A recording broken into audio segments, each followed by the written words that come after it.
Bienvenue dans Info en Air du mercredi 25 mars. Et pour commencer, l'annonce du 18e Salon international de l'agriculture au Maroc. Le SIAM se tiendra du 20 au 28 avril à Meknès avec pour thème durabilité de la production animale et souveraineté alimentaire. Cette édition organisée avec un format élargi sur 9 jours met le Portugal à l'honneur. Elle ouvrira ses portes au public le 22 avril et devrait accueillir près de 1500 exposants originaires de 70 pays autour d'une quarantaine de conférences. Les migrations nécessaires à la survie des espèces de poissons d'eau douce sont en plein effondrement silencieux.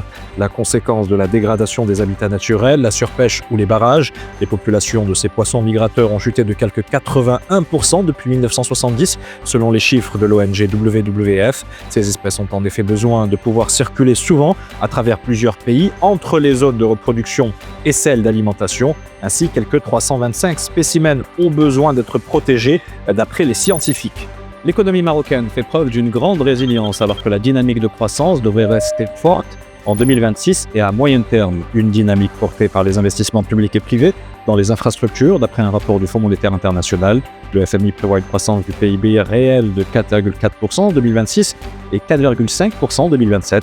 Ceci à condition que la production agricole soit normalisée et que les investissements se poursuivent avec une participation accrue du secteur privé.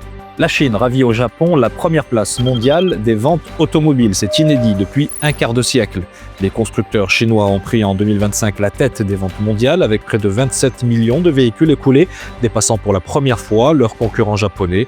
Les groupes nippons ont vu leurs ventes mondiales reculer légèrement, environ 25 millions d'unités, perdant une position occupée sans interruption depuis 2000. 6 groupes chinois figurent désormais parmi les 20 premiers mondiaux, contre 5 pour le Japon.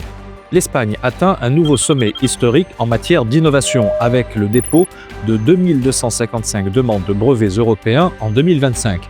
Un chiffre en progression de 2,9% par rapport à l'année précédente. Ce volume constitue le niveau annuel le plus élevé jamais enregistré par le pays auprès de l'OEB. Au sein de l'Union européenne, l'Espagne se classe désormais au 9e rang par volume de demandes et représente 1,1% des quelques 201 974 requêtes déposées l'année dernière. À l'échelle mondiale, le pays occupe la 15e position.